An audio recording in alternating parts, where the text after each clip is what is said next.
Here's one of the easiest ones of all. So a nice draft buster in front of your doors in between rooms. So if there's a draft coming through, just set it down here. And it just makes our room nice and snug. Very simple.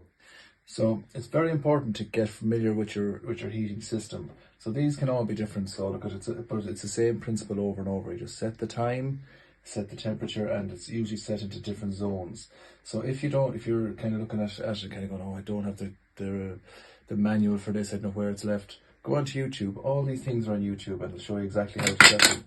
Right. So it's very, very simple. Usually very easy once you get it going. So it's just set the time, set the area, and before you know it, it might take a couple of goes to get it to fine tune it and get the house warm all the time. So an hour before you get up, an hour before you get home from work, stuff like that. So it might take a week maybe, or a couple of days to get it set so the house is running efficiently.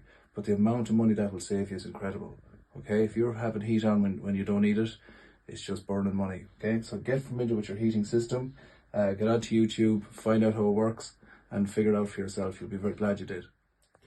So it's not just about keeping your house warm, it's about being efficient about it, because of the rising cost of energy these days. It's important not to be putting stuff on at the wrong time. So there are peak times and off-peak times to start running your appliances. So it's very important. These will use up a lot of energy. So make sure and put them on at the right times overnight. So you can put little timers on them. They mightn't be on the socket itself, but you get a little plug adapter and set the time so it comes on at night time when you're asleep. And it's just way cheaper to run. Okay, so make sure and find out the times that you're off peak when you're putting these things on. So another one, we lose an awful lot of heat in our doors and windows.